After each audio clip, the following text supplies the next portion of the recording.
actually have one of our major sponsors coming to stage, one of the major sponsors, that's a better microphone. I'd like you to put your hands together for just Domain in general, who've been a sponsor today, and Ashurst, both our major sponsors. And right now from Domain, we have John Sun and John Foong taking the stage. I'd like to welcome John Sun first up. Thank you very much.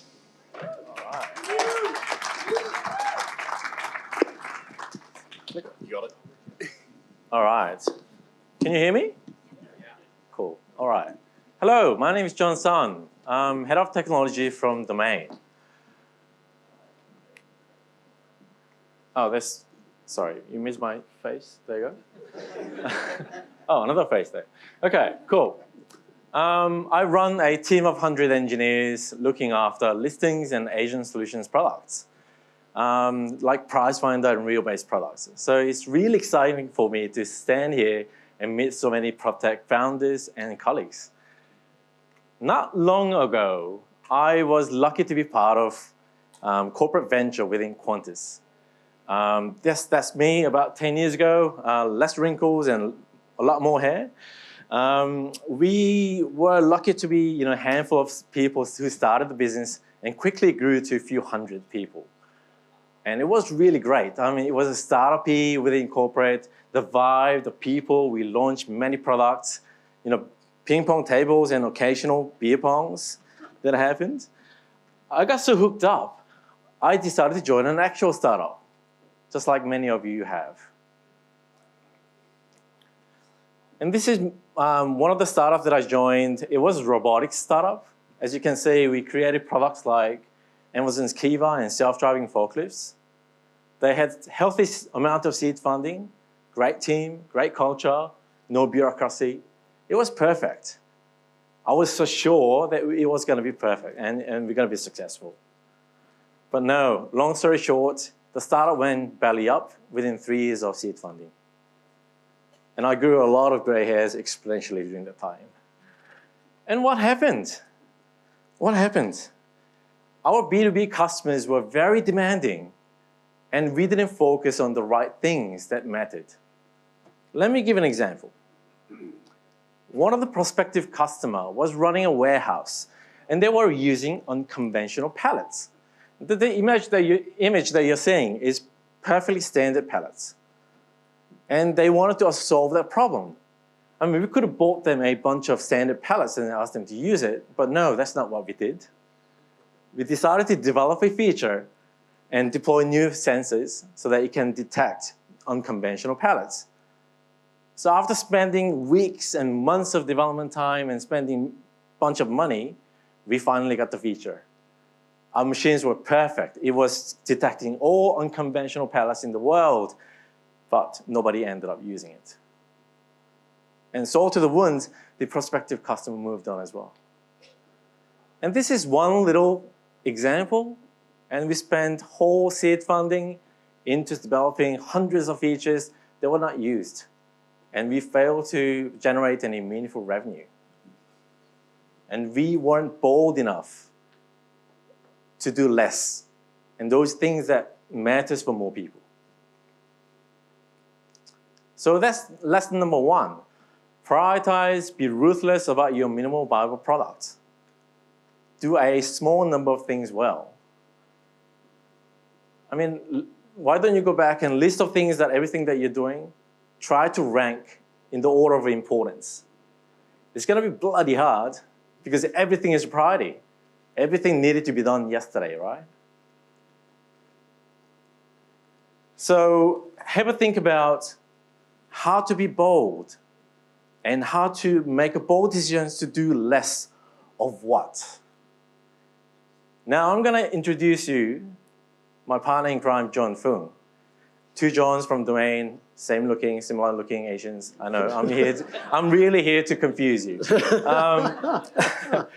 John Foong, Sydney native. He graduated from 2 master's degrees from Stanford at age of 26.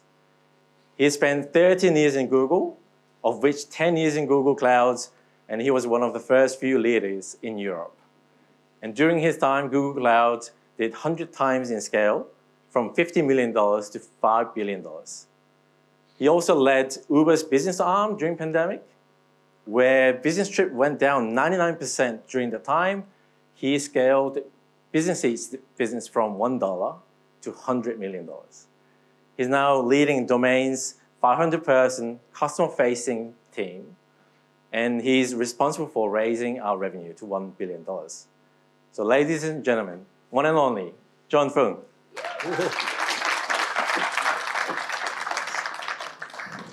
Thanks, John. Can everyone hear me okay? Man, it's an absolute honor to be here. I think it's great to see so many friendly faces, not too many unfriendly ones. You know who you are. And as Peter said, Domain are super passionate about supporting this. We're very proud to be one of the major sponsors. I think we're about 12 or 13 people from Domain here, salespeople, product, tech, marketing. We're passionate about this community. Selfishly, we'd hope that many would come to work with us one day. And Frank will talk about that at the next session. So we're really excited working with you, whether as partners or as acquisitions. But we're very excited, and we love what you're doing in this industry. So thank you so much. So John talked about the question number one. Being bold actually involves doing less. I'm here to talk to you about questions 2 and 3. And the word is but. Has anyone here read this book? 1, 2, okay, 2 people. Okay, so if you make it all the way to the end of this session, which hopefully will, because it's kind of embarrassing to walk out mid-session, though, you can. We would like to buy you a copy of this book, because this book changed my life. It's called What Got You Here Won't Get You There. And the great thing about it, it's all based on this premise. It's written by a leadership coach called Marshall Goldsmith. And Marshall Goldsmith has worked with thousands of CEOs. And his basic premise in coaching thousands of CEOs is this: we all have our flaws.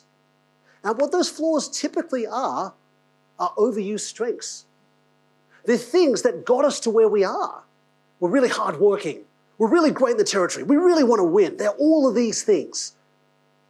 And his premise is the very things that get us to one place become our limitations in the next.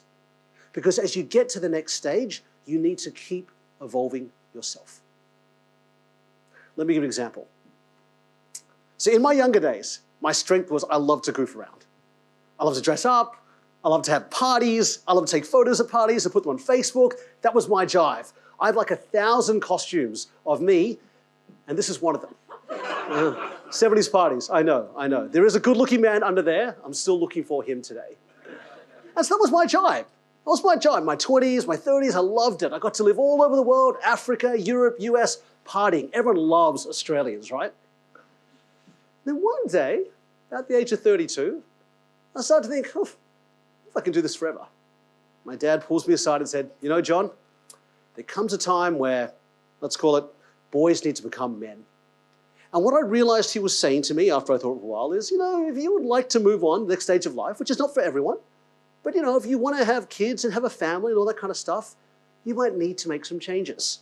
You might need to become at least somewhat attractive to the opposite sex in this case. And so, okay, great. And I was living in Silicon Valley at the time, and this was 2013. And online dating was becoming a thing. It was pre-Tinder, but there was a lot of dating apps. So I said, okay, cool. I am going to show the world that this goofy man wants to settle down. And so I unveil, I kid you not, my actual 2013 dating profile picture. I seriously thought this would actually attract the ladies. And indeed, it had a very, very, very poor hit rate, but a very high conversion rate, I must say. And my wife actually did click on this picture, and so she's the one to blame for this success. So as you can see, sometimes what happens in one stage of our life, our goofiness, we love to go out, we like to host things, it's the very thing that might limit us to progressing, to settling down. And right in the middle of it now, the very things that made me not so great at dating actually made me a really good and loyal, dedicated husband. But a lot of those things as a husband, we've had to reinvent. Now we have 3 young girls under 5, different kind of skills. But we will need to keep reinventing as those girls become teenage girls. Oh my goodness, that is going to be a whole mind share in of itself. Life requires evolution. Or as they say in Alice in Wonderland, you have to run awfully fast just to stay in the same place. What got us here won't get us there, because The very things that become our strengths ultimately become our limitations, and every phase of progress requires different skills. What me and John are doing in this talk today is we're going to take analogies, particularly from Silicon Valley. John talked about the robotics companies that he worked at. I want to talk about Apple. And I've never worked at Apple, but I've been an investor in Apple for some time, and they're an amazing company. Okay, testing children of the 1980s here. Who had an Apple Mac in the 80s? Anyone? Oh my goodness. That is like half the room. And just to be clear, I'm not saying the room is full of nerds, right? That may also be true. But the thing is, what Apple did really well is they built great niche products for rich non-nerds. This is not a nerdy computer. Remember, how many buttons did that mouse have? One button. That is not a nerdy mouse. That's like a plaque mouse right there. That's what Apple did. They made amazing products. But you had to be two things to buy Apple products. You have to be really rich or willing to not eat, and you had to actually want to be cool. You're like a graphic designer or some other thing like that, right? And as a result, their market share, year 2000, 6%. 6% of the PC market. I mean, that's pretty freaking good. That's pretty freaking good. That's enough to sell billions of dollars a year. Their valuation was 20 to 30 billion US dollars at the time. That is a massive company, even by today's standards. But the problem is this. If you want to conquer the world, if you truly want a company that is used by everyone in the world and the biggest company in the world, you can't just build products for rich non-nerds. And the cool thing about Apple is this. They started to change. 2001, they brought out the iPod. Amazing, right? Amazing stores, a hard drive full of, unbelievable. No one ever seen like that before. Still really expensive. $800, 23 years ago. It's a lot of money. They brought out a wheel. Ooh, actually it was pretty cool.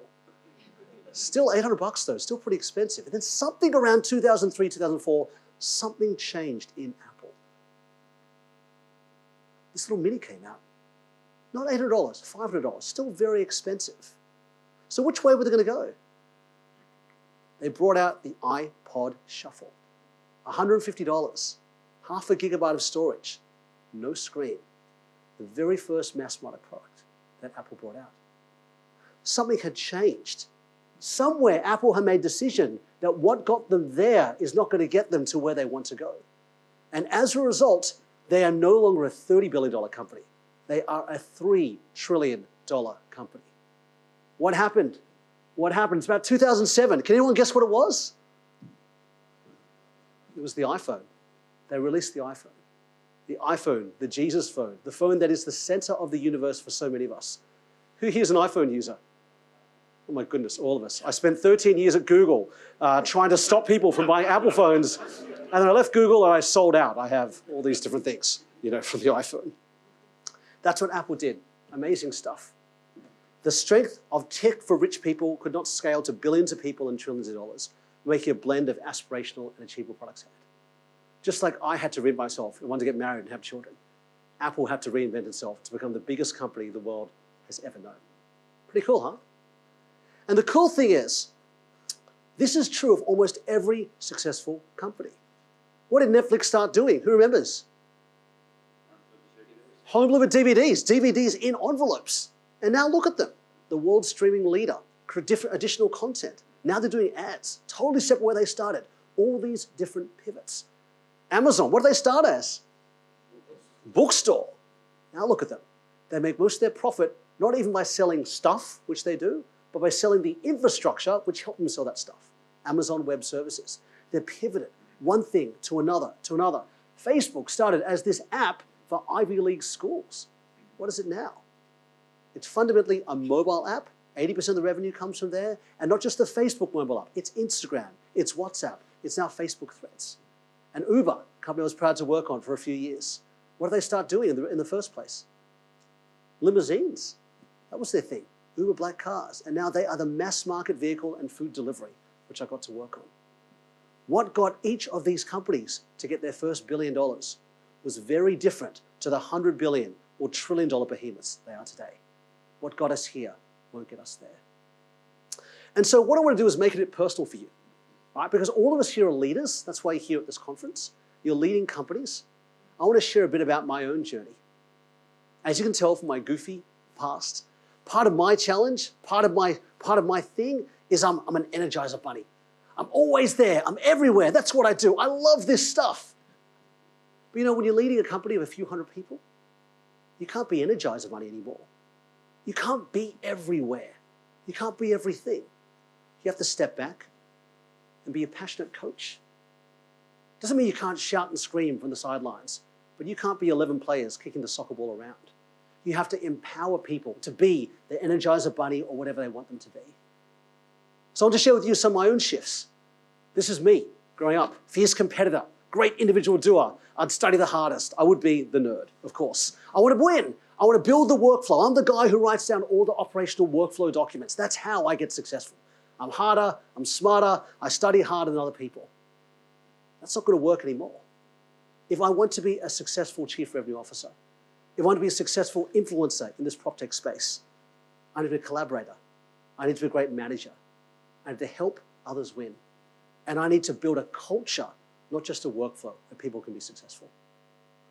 Truly, what got us here won't get us there. So the question I have for you as leaders here today is, what got you here but won't get you to there?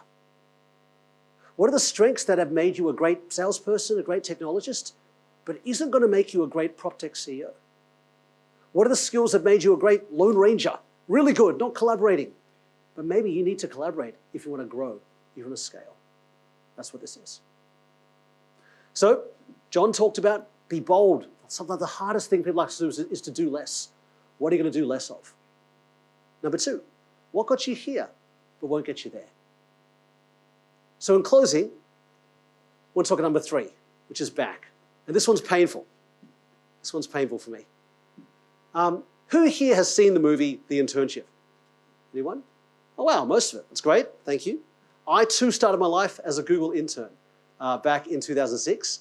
I started in London. This is the entire intake of European interns in 2006. It was a very small company. It was still a few thousand people. It was a very small company back then, about 1,000 people in Europe. This is us in London on the London Eye. It's me goofing around, as you can see. And the cool thing about Google is that the feel of the internship, the free food, the massage pod, yeah, that's actually kind of true. That actually happens. But that naivety, that desire to be friendly, that desire to win and to do it in a sporty way, that really captured the heart, I think, of what Google is all about. But the reason why I like the internship is because it doesn't emphasize Google as a technology company. It emphasizes Google as a people company. And truly, that's what I believe Google is. So for example, this is basically Google's mission. The first thing Google does is not have great technology. In the beginning, they did have great technology. But what differentiated it from one of 1,000 startups in Silicon Valley at the time is that they hired amazing staff. They hired from the best and brightest. They paid them really well. And they let them build really cool stuff. They then created a great search engine. They attracted lots of visitors. Really important. The secret was that they used that search engine to attract advertisers. That advertising was trackable. It was really good value. That advertising resulted in significant gross profits. But Google have never paid a dividend. What do they do with that money? They poured that straight back into hiring amazing staff. Google are known as the most fun place to work in the Valley and the people that pay the most. They have basically created a virtuous cycle of an incubation of really, really smart people who want to work there and are happy. And that's what has allowed them to create other really cool stuff. I started Google in 2006. I worked on the search engine. I was a marketing intern.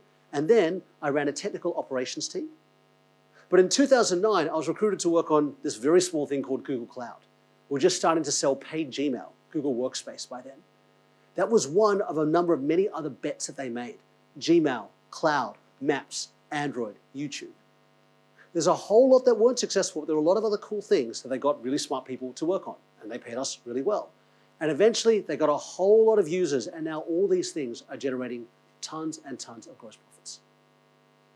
The reason I take you through that virtuous cycle is this. The heart of it is not great technology. The heart of it is retaining and attracting great people. And for me, if I speak on behalf of Domain, and for each of you, the reason why your company will ultimately be successful is not because of the great tech you've built. You'll need to have great tech, no question. But ultimately it will come down to, can you attract and retain the greatest people? If you can, even if you have the wrong tech, you'll eventually get there. But even with the right tech, with the wrong people, you will not scale. You'll get to a stage and then you'll go kaput. So let's unpack that. Because the cool thing about Google is because we're all geeky and nerdy and we care about people, we of course apply that data science to people. And in 2012 to 2015, they had something called Project Aristotle. Have any of you heard of this before? You may have heard of some talks on this before. And I was here during this whole time. I eventually left Google in 2019. It's called Project Aristotle because the belief is the whole is greater than the sum of its parts. And of course, classic Google works like this. If there's something really cool that's happened, it's like, ooh, we can figure out the formula of how it works. Just like the previous slide, we can figure out the formula. And that's what they did. They studied hundreds of teams, surveys, high-performing teams, all that kind of fun stuff. And they tried to distill what were the most important predictive factors. And indeed, they came up with these 5 single points. By far, the most important one was psychological safety. By far, the most important one. And I'm going to give this both the topic and the question, because the way they measure this is every manager has a 360-degree survey done about them, which is anonymous. It's scored, and of course, you're all put in a bell curve in a cohort. And you finish in the bottom 25%, look out. Look out. I finished in the bottom 25% once, about 10 years ago, when I was at Google. I was a really high-performing director. I was on my way to become one of the youngest directors in my division.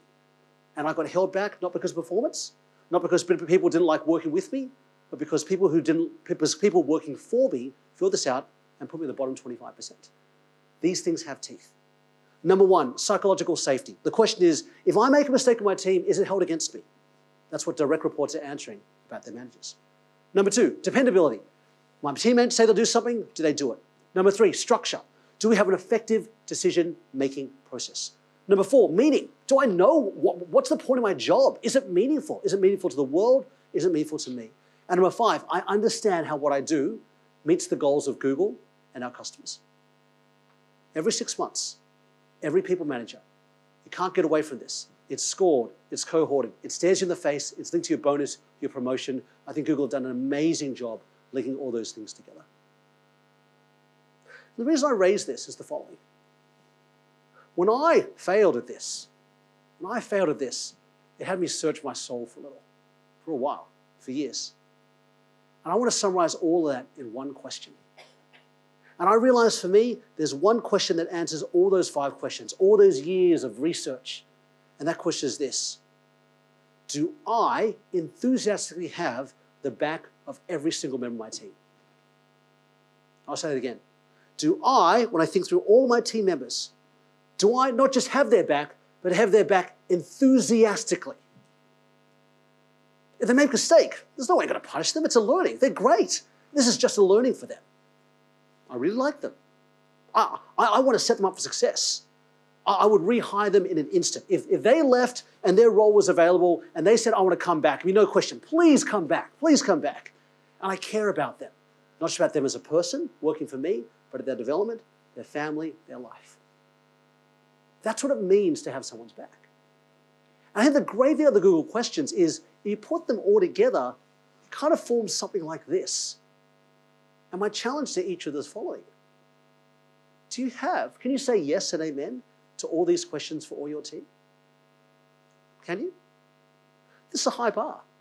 If someone's just good enough, they probably won't meet this bar. If you're kind of really hoping that person leaves, they're definitely going to meet that bar. Right? What is it? There's a book, for those of you in philanthropy, called When Helping Hurts. And it's a lot about poverty. And it looks at a lot of the interventions trying to stop poverty over time. And the assumption, or the conclusion of the book is a lot of interventions to help poverty by government or nonprofit ultimately hurt. Because what you end up doing for someone is having good intentions, but if you help them in the wrong way, you just make things worse. And this is a lot of the debate in America about philanthropy. And I raise that as an analogy, not just because many of you here are involved in nonprofit. It's because I think it applies to a lot of the people where we don't have their back. We don't have their back, but we keep them around because we're their savior. We're going to help them, right? They need this job. How could I get rid of them? And besides, I'm hopeful they might turn around, but I'm doing them a favor. I'm doing them a favor by keeping them a role, by paying them money. Even though I don't have their back, they probably can't tell. And here's how it works. You can see that I like my flowcharts based on my experience. You start off hiring someone because you think they're great, and half the time they are great. They are great. You've been right. You hired well. Well done. But some of the time they're not. Maybe it's 10% of the time. Maybe it's 25% of the time. Right? Hopefully the minority, but they're not. And what happens is this. You don't make big changes. You don't move too quickly. It's only been a few months. They're in this job. Oh, look, they're such a tough situation. I could not performance manage them. Maybe they'll get better. Maybe it's just the market. You rationalize. You say these things to yourself. But deep down inside, you don't have their back. You don't have their back, and you kind of hope they leave. And here's what happens after a while. They're not stupid. They may not be meeting your expectations, but they're not stupid. They can sense it. Even if you've got the greatest poker face in the world, which I definitely do not. They know you don't have their back. They see how you treat the others whose backs you do have. They see there's a difference. And they start to know, John, like he doesn't have my back. Does he not appreciate me? For all I've done, they start to resent you because you're not giving the support and affirmation they deserve as one of your employees. And the funny thing is, you both think you're doing each other a favor. It's a crazy thing. They think they're doing you a favor because you're not supporting them. You think they're doing this amazing favor because really they should have this job anyway. What are you doing here? I'm just keeping you here because I know you need this job. And I am your hopeful savior. Aren't I compassionate? I'm such a good dude. And in the end, what happens? You resent each other like a broken marriage. And then you reach one of my least favorite stages I ever want to be in as a manager. Hope. Hope might seem like a positive word, but actually in the context of employing people, it is a terrible, terrible word, and it is not a strategy. You are having someone who works for you whose back you don't have. They're not unhappy enough to leave, but they're getting pretty unhappy. Everyone else is watching. Everyone else can tell because everyone else is dragging. You and that person are dragging down the team. And the reality is that person could be an absolute rock star somewhere else. And you are doing them a great disservice because you're keeping them in a place where they are a low performer when they could make a huge impact. Maybe it's another company. Maybe it's a competitor. Maybe it's a different industry. Maybe it's a different position. They could be having a huge impact in the world. And you're keeping them there. And the reality is, it's eating you up. I don't lose sleep over many things at work. I'm very, very fortunate. I work in incredible places. But I lose sleep over this. This is the stuff at 2 a.m. I'm up after the kids have woken me up and I can't get back to sleep and it's ringing in my head and I'm racked by guilt and I'm racked by anger because I can feel it and I resent them and I know they resent me and I'm stuck in the cycle of hope and hope is not a strategy. And to me and John have spoken about being bold and doing less. Look at yourself and saying what got you here won't get you there. But if I could do anything, this is the biggest thing I'd have you look at. You need to look around your team and know that you've got their back. And it doesn't mean that they're the superstar high performer. It means that you think they're doing great at their job. You think you've set them up for success. So I'll close with this book, John Doerr, Measure What Matters. Again, another book, but glad I'd like to buy you if you'd like it. There's a way you can prevent this, having clear expectations, having clear scoring, spending a lot of time doing recruiting. There's a lot of good stuff there. You should do those things. This will definitely reduce the percentage of times that this happens. But it's still going to happen. And when it happens, look inside yourself. Have you been curious about your life? So much of the time it's because you don't even care about them. You resent them so much. You haven't taken interest in them as a person. You haven't discovered their working preferences. You've just assumed they're not going to meet yours, and so you kind of resented them. And look inside. Have you been clear with your expectations? Have you been clear with them what they are and that they're not meeting it?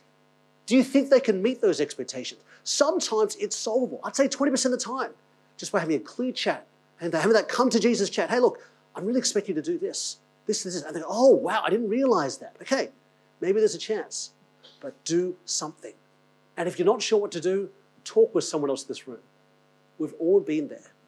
And look at some of these faces. Some of you are there right now. So my urge to you as we close off this talk is the following. Number one, be bold, do less. You're going to need to do less. You have to spend time with these two things. Understanding what got you here but won't get you there. And understanding whose back you don't enthusiastically have. Please connect with me and John on LinkedIn. We'd love to see you. And if you would love to buy any of these books, please write to us. We'd love to buy you one of these books, which have each changed our lives. On behalf of Domain, thank you so much for coming. We'd love to support it.